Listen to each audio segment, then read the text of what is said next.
bagiku satu langkah pasti. Hidup! Hidup! Hidup! Kaum miskin yang bawah. Mahasiswa Rakyat miskin kota.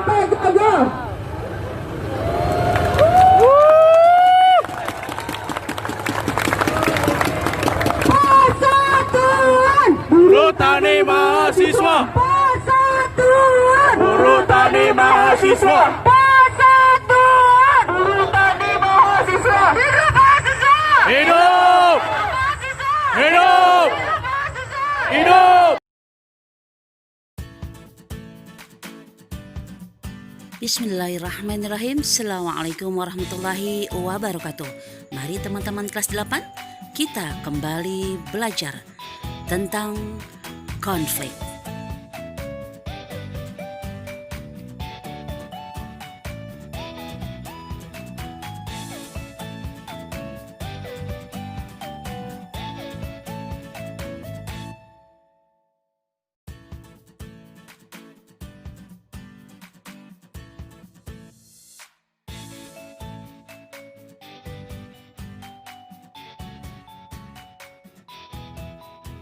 Konflik adalah bagian dari interaksi sosial yang bersifat disosiatif. Konflik atau pertentangan diartikan sebagai suatu bentuk interaksi yang ditandai oleh keadaan saling mengancam, menghancurkan, melukai, dan melayapkan.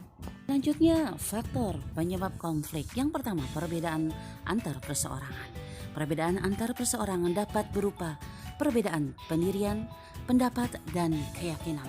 Selanjutnya adalah perbedaan kebudayaan.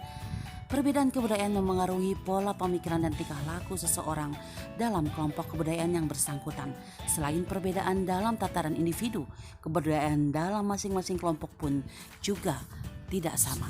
Selanjutnya adalah perbedaan kepentingan.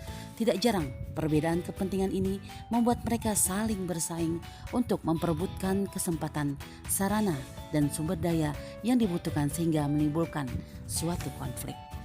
Perubahan sosial pun memiliki fungsi yang besar terhadap berubahnya atau terjadinya sebuah konflik.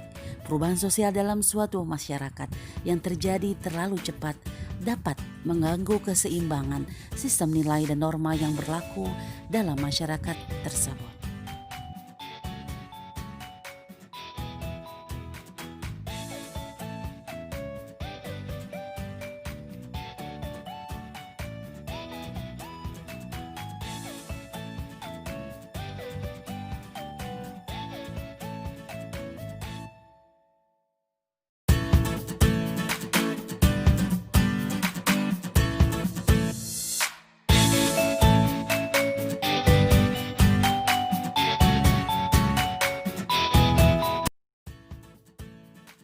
Konflik terbuka merupakan konflik yang diketahui oleh semua pihak, dan konflik tertutup merupakan konflik yang hanya diketahui oleh orang-orang atau kelompok yang terlibat dalam konflik.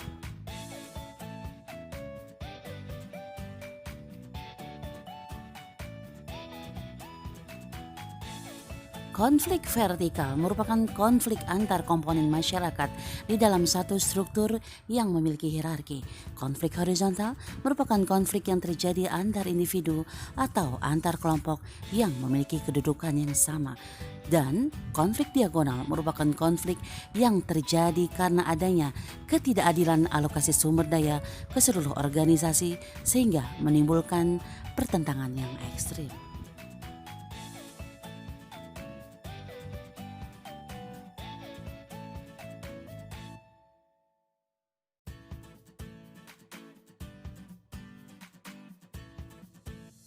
Cara mengatasi konflik yang pertama adalah konsiliasi.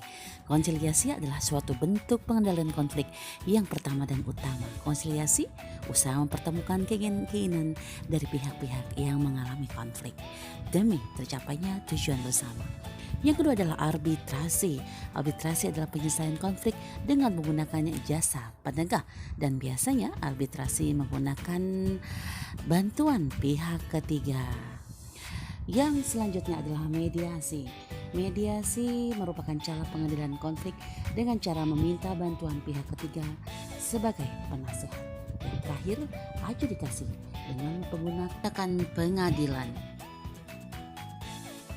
Konflik ada sisi positifnya loh. Yang pertama adalah bertambahnya solidaritas anggota kelompok yang sedang berkonflik, membantu menghidupkan kembali norma-norma lama dan menciptakan norma-norma baru, menyesuaikan kembali norma-norma dan nilai-nilai. Selanjutnya memberi batas-batas yang lebih tegas, mengurangi ketergantungan antar individu dan menjadikan pribadi-pribadi yang kuat dan tahan uji.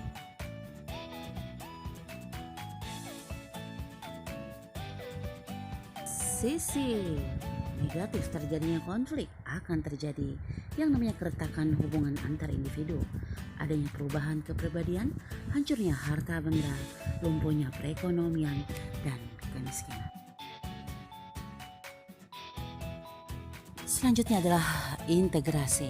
Integrasi adalah pembauran hingga menjadi kesatuan yang utuh dan bulat dan dapat bekerja sama dan tidak saling bertentangan dalam pencapaian sasaran atau tujuan. Kita harus bijaksana dalam menghadapi dan menangani konflik.